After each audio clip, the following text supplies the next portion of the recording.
presidente! Gutiérrez, presente! El pueblo unido jamás será vencido. El pueblo unido jamás será vencido.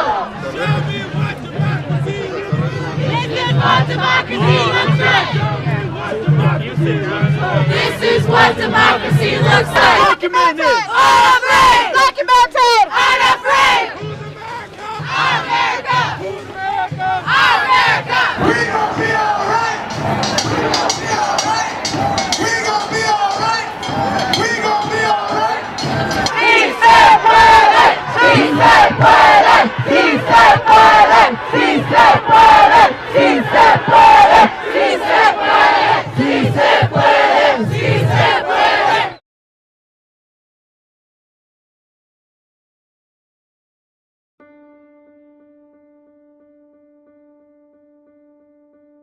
My brother was a hardworking person. He was working 2 jobs. His boss didn't pay him for like 3-4 months. And all he went to ask for his boss was to pay him. We never saw my brother again. My dad was deported, and the only person that we can think about it was to call Sister Janice. She was the only person that we can call. I remember my dad looking down, and this orange uniform, like he was a criminal. My mom crying, my little sister crying, I was crying. And I told him, I was like, look out, Dad, you're not a criminal. I was like, you're here because you don't have papers. She's an angel for us, and we will always appreciate all of the hard work she did for us, and she's still doing for us. Sister Janice, she's a blessing. I would do anything for Sister Janice and the staff of Casa San Jose. The work that Casa San Jose is doing, it's tremendous. The dedication and the passion to immigrants, especially the Latino community. The Latino community is very new here in Pittsburgh. It's growing at a very rapid rate. Everyone brings their customs and their traditions and their beliefs from their home country, which are very, very different from this country. Look at this immigrant community grow and is vibrant and is producing, a capital, revenue, jobs, intelligent kids that are going through school, going through the Pittsburgh Promise. I could see how very, very difficult it is for poor Latinos in their home countries to eke out any kind of a living, any kind of a future. It's because of the horrific situations in their homeland that they have to come here. And I don't think that that's understood. Many are fleeing violence and death and gangs and drugs. And it's this fear that you don't know if you're going to live past tomorrow or if your children are going to live past tomorrow. The community that we serve are dealing with issues of survival on a very, very different level. When someone is without status, when someone's concerned merely about how they're going to put food on the table at the end of the day, whether their kids are going to be safe going to school every day at the bus stop. Those are all concerns that make your concerns and mine pale in comparison. When they come here, they just want to live. They want to live free of this fear of being killed. They want to be able to make enough money to put food on the table. They want their kids to go to good schools. They want their kids to live in good neighborhoods. They want to be able to be here legally, not have to be afraid of getting deported, and they want to succeed, they want to be productive, they want to work. Porque usted está y usted es una luz donde quiera y usted tiene muchos rayos que entran buenos. Do you know what he's saying to me? He said, you are a light to the community and your beams shine out to the community. That's what he just said to me. Bueno. Entonces, they're so grateful for everything that we've been able to do, help them register their kids into school, we help them find a place to live, we help them with clothing and furniture and anything that you could ever imagine. We have had cases where clients have been detained by ICE and they call out our emergency team to help them deal with legal problems, immigration problems, even to basic provisions like housing or transportation, healthcare. There have been so many times that clients will come for one little thing and then we discover, there is so much that we can do for you. I think that Casa San Jose is doing fantastic work, and they're willing to take risks, and they're willing to stand and be a witness for truth. when it is needed. There's a line in a poem called Home by Worcestershire, and in the poem there's a line that says, "You only leave home when home will not let you stay." Casa is a home for the Latino community. It's a safe space for them. It's a welcoming and comfortable and familiar location for anyone who comes in. I created a Saturday program, and then now I'm interacting with youth at high schools and elementary schools. We go out to museums, field trips. We also do studying sessions where they come together just to do homework. And then with the teens, now that I have a brochure, we're talking about more civic engagement and how they are the voice of the future and how they are able to move legislation. Jamie and I will be starting a program called Soy para los Jóvenes, and the Soy stands for supporting our youth. Some of the things we want to talk about is self-defense, gun safety, how to manage your money. I think June is a great person. She's a really helpful person who helped me get my license. She taught me how to apply to college, how to look for scholarships. Thanks to Casa San Jose, I learned how to advocate and how to be an activist. And that's something I'm proud of. So we're doing like these trips to like colleges, visiting colleges. I want to travel the world. Like, I don't want to just like stay in one area. Casa San Jose helps me like manage like my money so I can open like a bank account. Because I also want to like buy a house and all that stuff. Because for my parents, you know. Casa San Jose has helped me like to know about my rights. I learned about like more about the immigrants process and all the stuff. I will never forget like going to the Capitol and speaking to the Congress, and like that's something that I never want to do in my country. Bus lines are lifelines. Bus lines are lifelines. A lot of the folks that I work with depend on this transportation to get to and from work or to get their kids to and from school. And when they don't understand because of language barriers what's happening, they could end up in jail and or deported. And to me, that's not the proper price to pay because Port Authority didn't do their job. That's right. Thanks for coming out, y'all. This is solidarity, and solidarity means being cold sometimes. And that's okay. This wall represents racial profiling, police brutality, the criminalization of every life, and the criminalization of the poor, the ongoing attacks to our immigrant sisters and brothers, and we're going to tear down these walls. Yeah! But first, let's deface it. Tear down the walls! Tear down the walls! Tear down the walls! Tear down the walls! People don't know about my culture, so they don't understand. Like when I just got here from Mexico, I would act like me, and people would look at me differently. Like you kind of like have to act like they do, so like you kind of have to hide yourself. You gotta stop acting like you and start acting like them. I was undocumented and I didn't have health insurance. It's just amazing that people like Monica, people like Sister Janice, and organizations like Casa San Jose help those who really, really need it. This summer I got even more involved with the cause because I volunteered for them.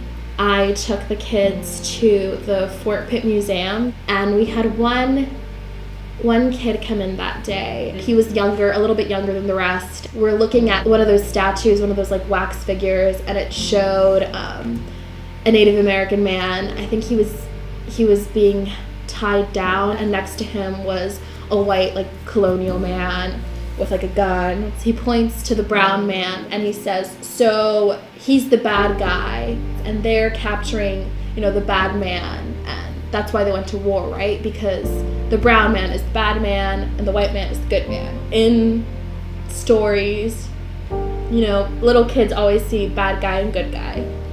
And in his mind, he automatically assumes that the brown man is the bad man and that the white man is the good man. And my heart stopped. It just made me realize how important it is, the work that I was doing and that Casa San Jose does and that we all do to continuously remind people, and especially children, that they're special and that they're so worthy of love and so worthy of being, happy and in this country, and that they are incredible people. We have a lot of these kids that cross the border by themselves, trying to find a new place, a new life for them, but at the same time help their families. There is a case that there's this child that came by himself. We had tried to find a place for a family to stay with this child. And what was more touching to me was that he asked me, do you think that this family is going to want me, is going to like me? As a parent, that it broke my heart. And when you tell the families or the person, we're here with you, and you're okay now. And just seeing that expression on their face, that's the rewarding part for us. And it's not like the gratitude on them, it's just that the hope. And I think that's what Casa San Jose is for them. I had a medical condition and I didn't have insurance.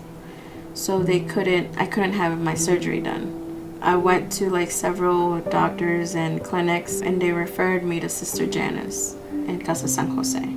Sister Janice did everything for me to get my surgery. She took me to the doctors and she helped me with the funding as well.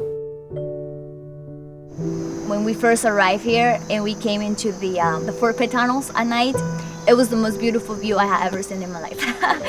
It was so beautiful, and we asked my dad, which building are we living? And he just kept driving more far and far, and I was like, okay, I guess this is not it. I wasn't scared, but I was sad to leave back my grandparents that took care of us for 3 years. But at the same time, you're a little kid, you're only 10 years old, so I was more excited to come to the United States. That I was like, I'm ready for this new journey. I love United States, I love it. And it would be perfect if I didn't have to worry about my parents every single day, if they make it home or not. Because I already went through the separation of families. I always seen it on TV, always seeing kids being separated from their parents. But living it yourself, it's a total different story. Every day I had to ask my mom, are you guys home? Is my dad home? Are you home? It breaks my heart because, yes, you are living here, but you are not living free. You know, you always have that fear. I'm sorry, but you always have that fear of, are your parents gonna be okay? Are they gonna make it home today? Because you never know if they get stopped, you know. They might get stopped by a really nice cop, but maybe another one would not be that nice. And call immigration, and I'm just traumatized, you know. And it breaks my heart to every day have to worry about this. If there's one thing that really shows not only what Casa stands for, but also how strong this whole community is, it's the case of the Esquivel family. Martin was detained on May 1st, almost 2 years ago, after he was pulled over from a traffic stop, and he was taken out of his house at 6 o'clock in the morning in front of his children. The reason legally is because he was undocumented, but it just made no sense. He had told me that the reason he was pulled over was unknown to him. He hadn't run a red light or ran a stop sign. He hadn't been doing anything. It was just a basic traffic stop where the officer told him that he ran through a crosswalk, but he tells me that he didn't. What we all believe it to be is just a classic case of driving while brown. He was deported for that. His family has been destroyed because of that. He was always a person to never back down, and he still remains a person to never back down from what he believes in. He's a person who believes in human rights for everyone, a person who believes that everyone should be respected and honored and loved just for being a person. The Esquivel children are some of the most resilient and powerful people that I've ever met, regardless of their age. They've, I think, taught a lot of people a lot of lessons that we won't ever forget. And they continue to always teach us a lot of really beautiful things. When my father was taken away by the police ICE, Me and my sister were upstairs sleeping.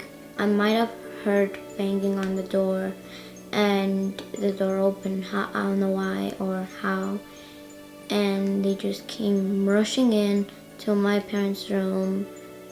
My dad was woken up and arrested immediately.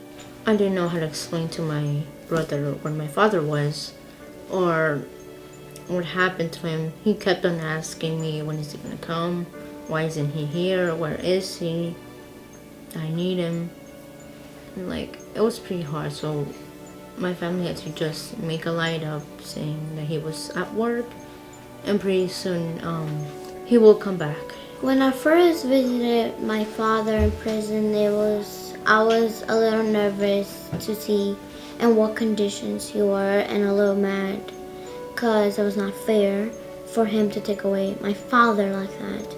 And I had to take off my shoes and the watch that my father had, and that was the only thing that I had from him. He told me that he missed me, and I told him that this wasn't fair to take him away, and also that I started to gain in tears. I couldn't stop crying until I left. I think my father got taken away from me just because of his race and where he comes from.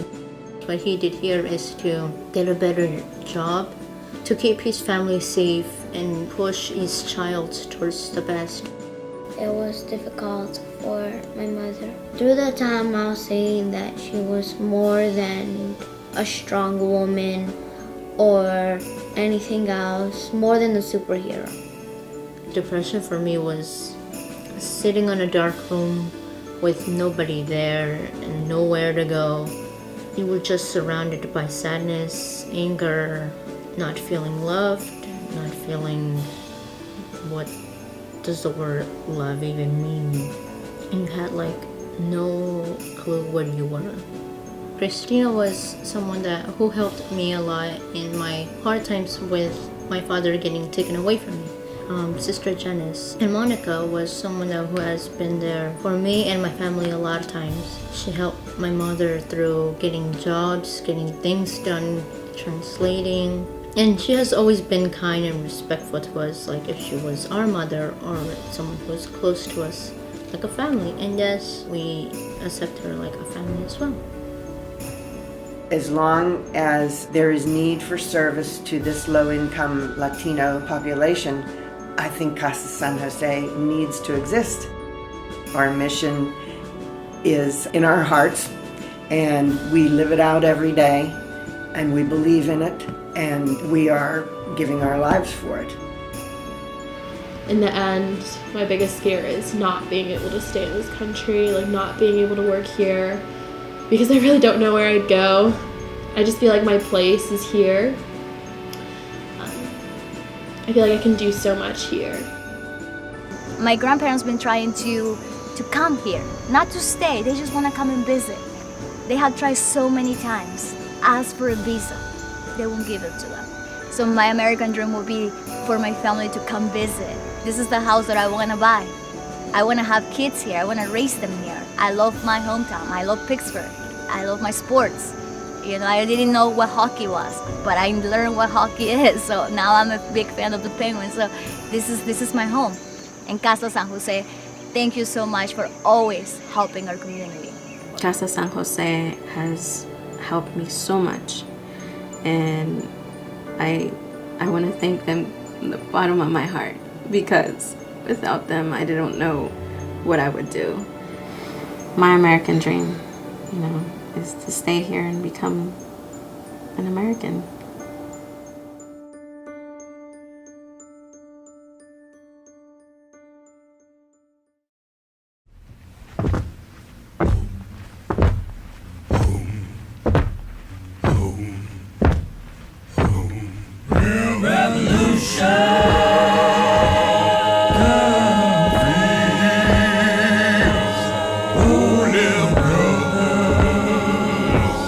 There's a war.